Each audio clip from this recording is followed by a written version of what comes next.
PERS está na MP por PL?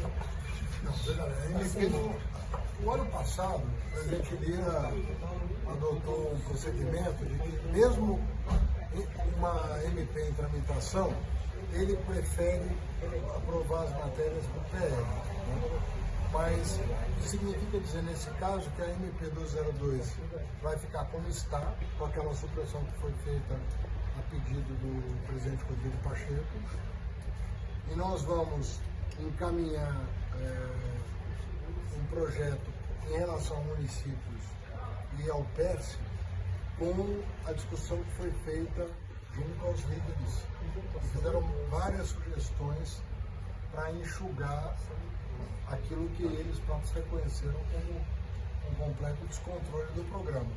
Né? Nós atingimos, em 2002, os números estão no Dario, ele pode divulgar, mas em 2022 nós tivemos mais de 10 bilhões de renúncia fiscal para o PERS, e em 2023 mais de 13 bilhões de reais de renúncia para o PERS, já expurgadas as eventuais inconsistências dos informes dos próprios contribuintes. Então, mandei fazer um pente fino bastante rigoroso para a gente ter ideia de quanto está custando o PERS por ano. E isso é o que é informado pelo contribuinte, fora o que a Receita pode apurar no campo mediante fiscalização. Nem todo contribuinte que deixa de pagar um tributo informa por que está deixando de pagar aquele tributo. Isso é o que foi informado. Então nós já atingimos a marca aí de quase os 25 bilhões do acordo. E foi isso que eu levei à consideração do presidente Lula. Muitos líderes se sensibilizaram, alguns não, dizendo que o setor ainda precisa de apoio, alguns setores menores e tal. Nós ficamos de estudar, fazer um estudo de caso para verificar quais são os setores que realmente ainda não conseguiram se recuperar. Lembrando que das 11 mil empresas do PERS, o faturamento em 2019, né, portanto pré-pandemia, foi de 146 bilhões de reais. O faturamento em 2020, foi o pico da pandemia, foi de 101 bilhões de reais.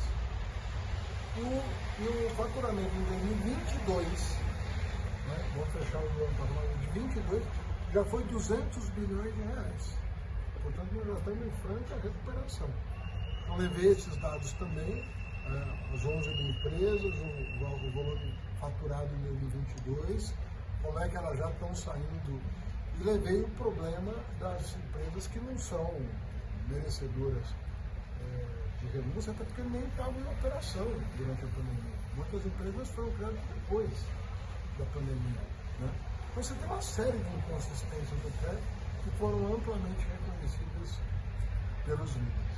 E aí fizeram sugestões de como blindar o programa para não haver esse tipo de sangria, né?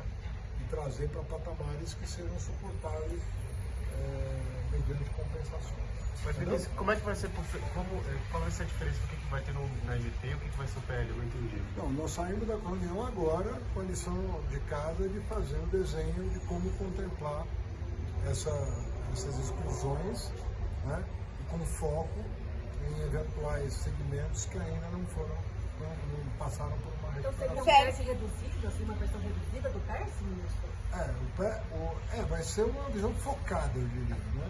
O PL vai focada naquilo que realmente ainda, naqueles segmentos que ainda exigem algum cuidado. O PL vai com urgência constitucional para o Congresso ou um PL comum?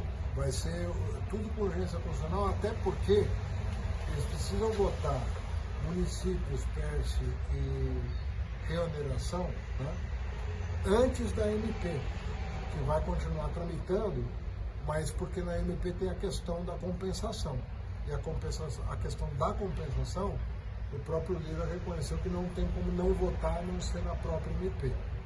Então nós vamos passar com os 4 assuntos até chegar na MP, até porque a MP tem mais prazo, né? Ela se sustenta até o final de maio. E no caso desses projetos, eles se sustentam até o final de abril, por conta da noventena. Mas qual vai ser a compensação? Porque se Pércio for continuar, vai ter que ter uma medida compensatória. Isso a né? gente vai ter que ver depois. Primeiro, saber o tamanho que ele vai ficar. Né? Eu não consigo prever nesse momento. Obrigado. Mas O aí nós deputado vamos. Felipe Carreiras, ele disse que poderia haver um escalonamento. O senhor chegou a debater isso? Todos os temas foram debatidos. Né? Os quinais, quer dizer, o foco do PERS, a questão do faturamento das empresas, a questão do limite de renúncia não pode ser maior do que o prejuízo declarado pelo contribuinte. Não faz o menor sentido você renunciar mais do que ele próprio reconheceu como prejuízo, né? Não tem sentido. Foram temas levantados pelos próprios parlamentares para a correção dos problemas que o PERS apresenta, que são graves. Obrigado, gente. Bom? No caso da remuneração da folha mesmo, vai ter compensação também? Depois falamos sobre isso. Eu tenho que dimensionar.